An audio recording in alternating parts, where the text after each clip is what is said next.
ఈ టీవీలు చూసారా, పాత టీవీలు అనమాట, ఓల్డ్ మోడల్స్. ఇప్పుడు వచ్చేసరికి మొత్తం ఎల్ఈడి టీవీ. ఏదైనా సరే గోడ తగిలించుకునే ఎల్ఈడి అనమాట. ఇదివరకు టీవీ పాడైపోతే మనం ఏదైనా బైక్ మీద ఎత్తుకెళ్ళాలంటే చాలా ఇబ్బందిగా ఉండేది.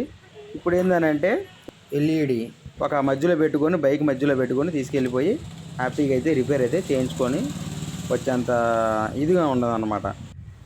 అంటే అప్పుడు పాత టీవీలే చాలా ఓల్డ్ మోడల్స్ బాగుంటాయి కదా. ఈ టీవీ పగలగొట్టేటప్పుడు కొంచెం జాగ్రత్తగా అయితే మనం అయితే పగలగొట్టుకోవాలి. ఎందుకనంటే ఈ ఉన్నది కదా గ్యాస్ పైన, ఇది గ్యాస్ అనేది పేలిద్ది అనమాట. ఒక్కొక్కసారి పేలిందనుకో తలకాయ నొప్పి. చాలా జాగ్రత్తగా అయితే తీసుకోవాలి. చూసారా, ఓల్డ్ మోడల్ టీవీ అనమాట ఇవన్నీ. మీ దగ్గర టీవీలు ఏమైనా కాగితాల కొట్లో కనుక మీరు అలా అమ్ముకోవాలనుకుంటే బీపీఎల్ టీవీ ఇలాంటిది.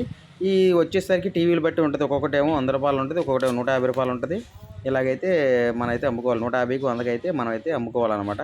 పాత టీవీలు అనమాట. ఇది చూసారు ఓల్డ్ టీవీలు ఎలాగున్నాయో, చాలా పురాతనమైనవి. మీకు కనపడుతున్నాయి కదా ఇవన్నీ, ఎన్ని ఇయర్స్ బ్యాక్ అనేది. చాలా అద్భుతంగా ఉంది కదా టీవీలు మాత్రం. ఒకసారి ఇలాగే వచ్చేస్తుంటాయి. వీళ్ళు ఏం చేస్తారంటే సెకండ్ హ్యాండ్ తీసుకెళ్ళి అమ్ముకోవటమో, లేకపోతే ఒక లైక్ సబ్స్క్రైబ్ కొట్టేసాను ఫ్రెండ్స్.